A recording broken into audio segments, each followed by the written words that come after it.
There is a number on a wall somewhere in the room you are in, a dial, a screen, a slider on your phone. You have never once thought of it as survival equipment. It is. Now, put yourself at 71 degrees north, on the coast of Siberia, 32,000 years ago. Outside it is -40. Not a cold snap. That is just winter, and it goes on for months. People lived there, not passed through, lived. And you already have a picture of how, because everybody has the same one. Somebody hunched at the mouth of a cave, wrapped in a hide, shivering, waiting for it to be over. That picture is wrong in almost every detail. Not exaggerated. Wrong. Wrong about where they slept, wrong about what they wore, wrong about what they ate, and most of all wrong about what it felt like to be them. Because the honest answer to how they survived the Ice Age is that mostly they were not cold. They had solved it. And the reason is not that they were tougher than you. It is that they were engineers, working on the single hardest problem a human body can be handed, and the things they built to solve it are still sitting in the ground where they left them. So let us go and look at them. Start with what you are actually up against, because it is not what people think. Cold does not kill you. Losing heat faster than you can make it kills you. Hold on to that sentence, because everything in this video is one of those two levers. Your body runs at about 37 degrees, and it is burning fuel every second to stay there. You are a small furnace with a very narrow tolerance. Drop your core by 2 degrees, and your hands stop working properly. Drop it by 5, and your judgment goes, which is the genuinely frightening part, because people dying of cold routinely make the decision to lie down. At -40, bare skin freezes in about 10 minutes. But the thing that gets you first is not frostbite, it is the arithmetic. Every breath you take in is -40, and you warm it to body temperature and then throw it away. Every hour you sit still, heat pours off you into the air. Wind triples it. Damp clothing triples it again, which is why sweating in the cold is dangerous rather than uncomfortable. Water pulls heat out of you around 25 times faster than air does. Let your inner layer get damp at -40, and you have effectively taken your coat off without noticing you did it. A modern adult sitting quietly produces about 100 watts. That is one dim light bulb of heat, and that is your entire budget. You cannot out-tough this. There is no amount of grit that raises 100 watts. So you have exactly two options, and every Ice Age human had the same two. Make more heat or lose less of it. Everything they built was one or the other, which brings us to the picture in your head and the first thing that is wrong with it. The cave. Ask anyone to draw an Ice Age human, and you get a cave. It is in every museum diorama, every textbook illustration, the actual word caveman. And it is mostly a mistake, for a reason that has nothing to do with prehistory and everything to do with how archaeology works. Caves preserve things. Open ground does not. Rain moves it, frost heaves it, plows cut through it, and 800 generations of weather grind it into nothing. A cave is a stone box with a roof on it, so whatever gets left there tends to still be there. So when you dig, you find caves. Not because that is where people lived, but because that is where the evidence survived. And when people went looking on open ground instead, with the right techniques, they found the settlements. Not a handful of them. Hundreds, scattered across the whole cold steppe in places with no cave for 100 miles in any direction. And here's the part that settles it. Caves are bad. A cave sits at roughly the average annual temperature of the rock around it, and it does not budge. In glacial Europe, that is a few degrees above freezing. All year, forever. It is a cold store, it is damp, because water moves through limestone. It is usually drafty, because a cave with one opening breathes. You cannot heat one, the stone is an enormous heat sink, and it will drink everything your fire makes and give you back almost nothing. People used caves. They sheltered in them. They painted in them. They buried their dead in them. But if you had to get through a Siberian winter, a cave is one of the worst rooms available to you. They knew that. So they built something better. The answer is out in the open, and it is the opposite of a cave in every way that matters. They dug down. The first move is the one every animal in the Arctic has worked out independently, which is that the ground is warmer than the air. Below the top layer, soil holds its heat. Cut a floor half a meter down and you have already left the worst of the wind behind, and you have 3 walls of insulation that cost you nothing. You can still see them doing it. A dug floor does not disappear when the building above it rots. It leaves a shallow dish in the ground, packed hard and stained dark by years of trodden ash and grease, and it shows against the pale soil around it like a thumbprint. Around the rim are the holes where uprights stood. Inside there is a hearth, usually a little off-center, and around the hearth the floor is worn because that is where everybody sat.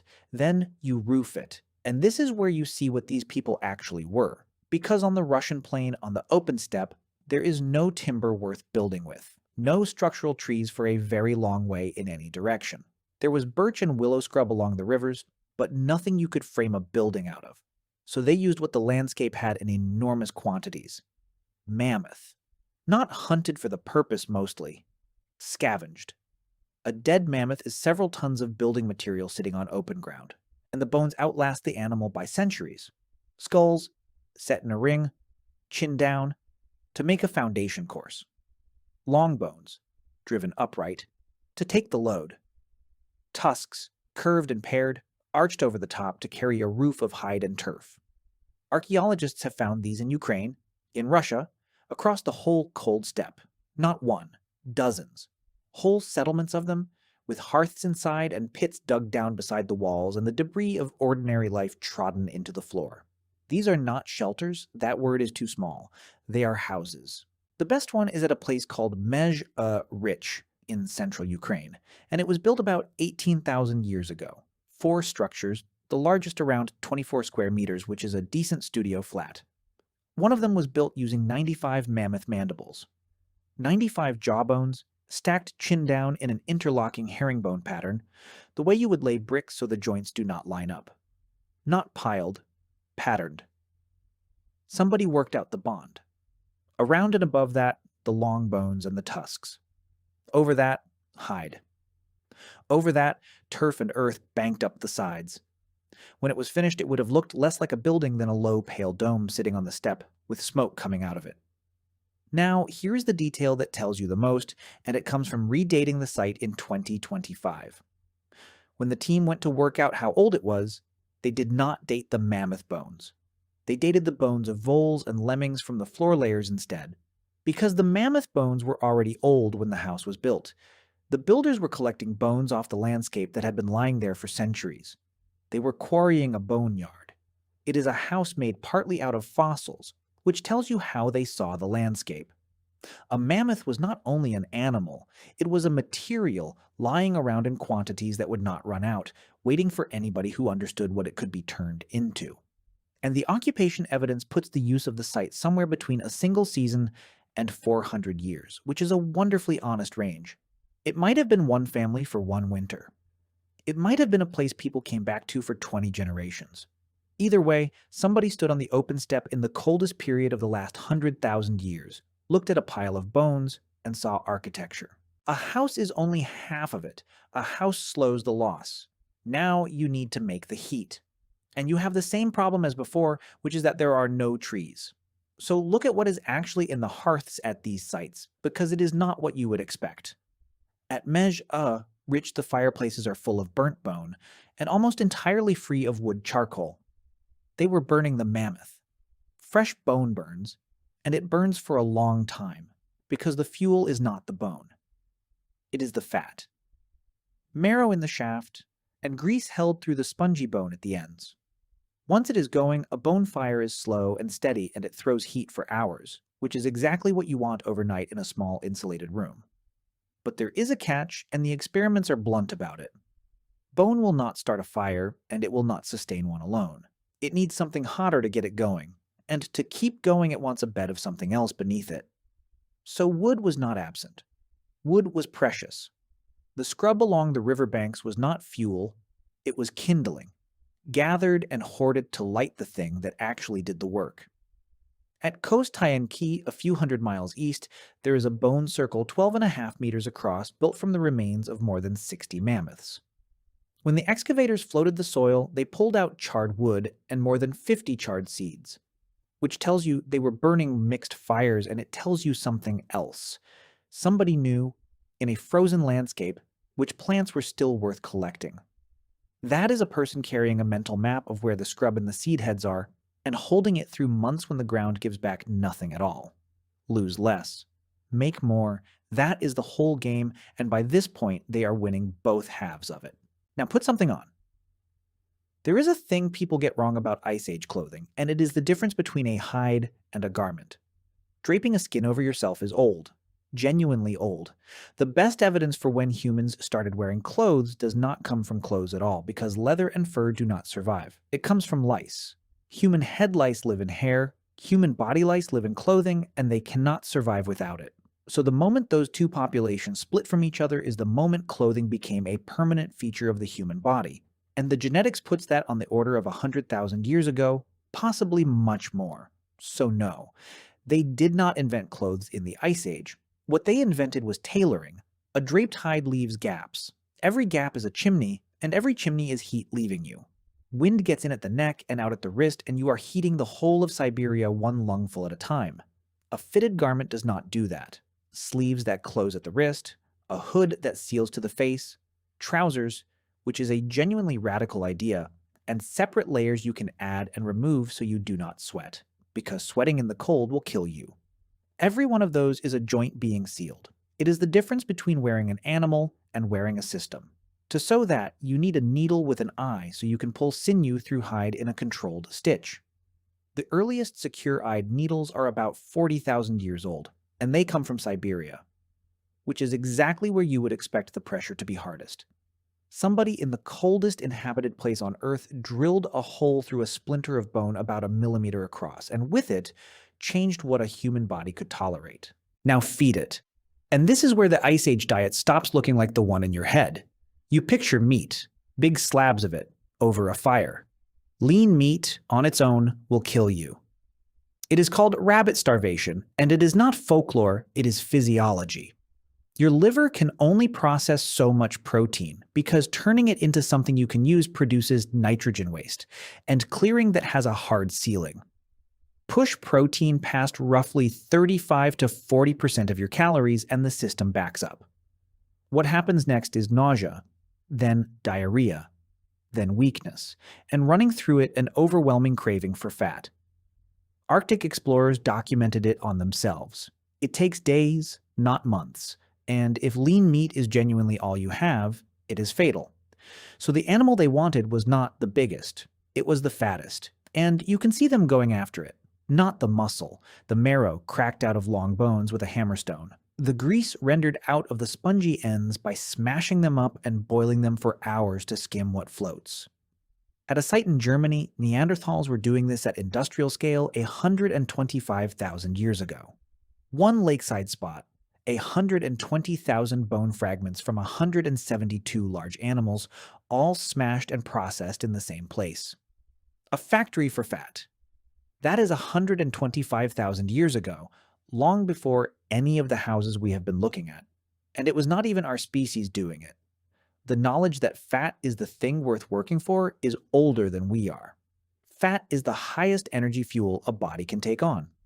In a landscape where you are burning 100 watts just to exist and every hour outside costs you more, the calorie is not a nice to have. It is the heating bill, which raises a question. If you need that much fuel and the animals move, and winter is 6 months long, what do you do in the gap? You plan. Dug down into the floors and the walls of these sites are pits. Deep, deliberate, cut into ground that stays frozen most of the year. Now, archaeologists are careful about these, and so should we be. Some of them were probably rubbish, some were probably quarries for the loess they banked against the walls. But the most likely reading of many of them is the obvious one. They are cold stores. You are living on top of permafrost. The ground itself is a freezer, running continuously for free, and it will hold meat and fat through a whole season without spoiling. Think about what that requires from the people using it. Not reflexes, not toughness. It requires somebody in autumn, with food in front of them, deciding not to eat it. It requires knowing in September what February is going to feel like, and acting on a hunger you do not have yet. That is not survival instinct. Instinct tells you to eat. That is a plan, executed by people who had never seen a calendar, against a deadline they could not see coming for months.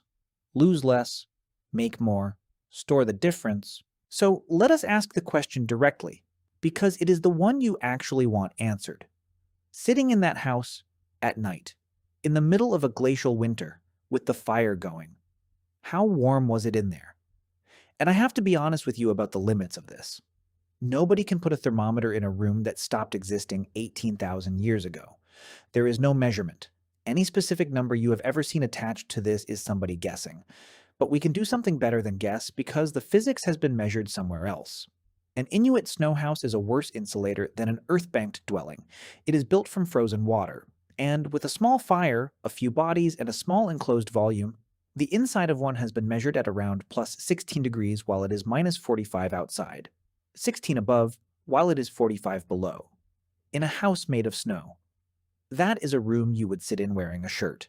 That is a swing of 60 degrees produced by nothing but a small space, thick walls, one flame, and the heat coming off the people already in it. Now give those same principles better materials. Earth banked up the outside, hide layered over bone, half a meter of floor cut down below the wind, a hearth burning fat. They were not shivering. For a good part of that winter they were warm, dry, fed, and indoors, in a building they had designed in the coldest conditions any human had ever chosen to live in. Which is worth saying plainly, because it turns the picture inside out. The cave in your head is cold, dark, and damp. The room they actually built is warm, smoky, crowded, and lit. So if it was that survivable, why does the Ice Age have the reputation it has? Why did anybody die? Here is the turn, and it is the part almost nobody tells you. Cold was never the enemy. Cold is a problem you can solve, and they had solved it. A cold you can predict is just an engineering specification. Build for minus 40 and you are fine at minus 40, every year, forever. What you cannot build for is a specification that keeps changing.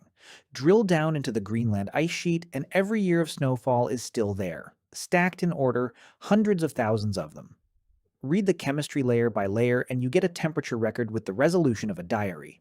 The snow that falls in a warm year is chemically different from the snow that falls in a cold one. The oxygen in it comes out heavier or lighter depending on how cold the air was at the moment it fell, and that ratio is locked in as soon as the flake lands and gets buried. Nobody has to interpret it. It is a thermometer that wrote itself down every winter for 100,000 years and then filed the pages in order. And that record is not a smooth slide into cold and out again. It is violent. 25 separate times during the last glacial period, the climate lurched, not over millennia. Greenland warmed by 10 degrees or more, sometimes as much as 16 inside a few decades.